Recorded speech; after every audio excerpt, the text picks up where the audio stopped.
नमस्कार, आप देख रहे हैं नवचेता टाइम्स और मैं हूं नेहा सिंह। आज हम एक बहुत ही महत्वपूर्ण और संवेदनशील मुद्दे पर चर्चा करेंगे। साउथ इंडिया में कंsanguineous मैरिजेस यानी अपने ही परिवार या कजन्स में शादी। यह सिर्फ एक सामाजिक या सांस्कृतिक मुद्दा नहीं है, बल्कि इसमें जेनेटिक हेल्थ और मानसिक स्वास्थ्य संबंधी खतरे भी जुड़े हैं। अगर हम इतिहास की बात करें तो यूरोप में हाउस ऑफ हैब्सबर्ग नाम की रॉयल डायनेस्टी थी। यह इतनी ताकतवर थी कि 15वीं सदी से लेकर 18वीं सदी तक यूरोप के कई हिस्सों पर शासन करती रही, लेकिन 17वीं और 18वीं सदी तक इनके बच्चों में फिजिकल और मेंटल डिफेक्ट्स दिखाई देने लगे। बच्चों में डिफेक्ट्स, इन्फेंट मोर्टेलिटी रेट बढ़ना, आखिरकार डायनेस्टी की मेल लाइन का खत्म होना। इसका कारण इनब्रीडिंग यानी अपने ही परिवार में शादी। भारत में औसतन 11% शादियां परिवार के अंदर ही होती हैं, लेकिन साउथ इंडिया में यह आंकड़ा लगभग 2.5 गुना है। तमिलनाडु में 28%, कर्नाटका में 27%, आंध्र प्रदेश में 26%, पुडुचेरी में 19%, तेलंगाना में 18%, केरल में सिर्फ 4.4%। कंsanguineous मैरिज के 3 प्रमुख कारण हैं। पैरेलल कजिन्स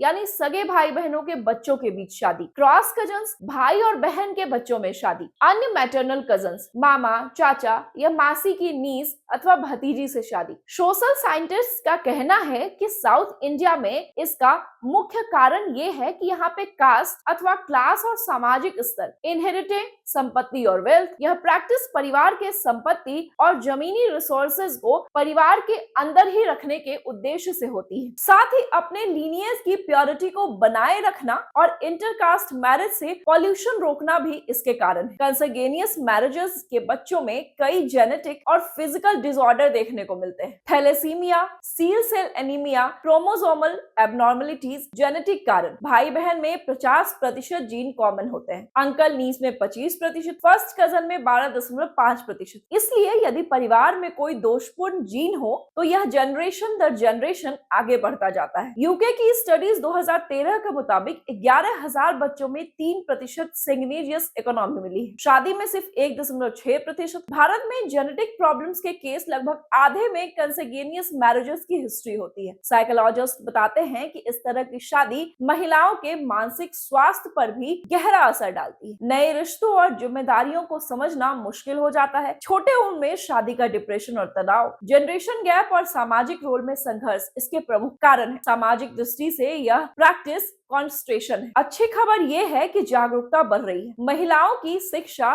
और सामाजिक स्थिति में सुधार हो रहा है, शादी की उम्र बढ़ रही है। इन वजहों से अब साउथ इंडिया में भी कंsanguineous मैरिजेस घटने लगे हैं। आज की चर्चा हमने कंsanguineous मैरिज पर की। आपको क्या लगता है, क्या हमें इस पुरानी प्रैक्टिस पर रोक लगानी चाहिए? अपने विचार हमें कमेंट्स में जरूर बताएं। अगर आपको ये वीडियो पसंद आया हो तो वीडियो को लाइक करें, शेयर करें और हमारे चैनल को सब्सक्राइब करें ऐसे ही वीडियोस को देखते रहने के लिए। नमस्कार।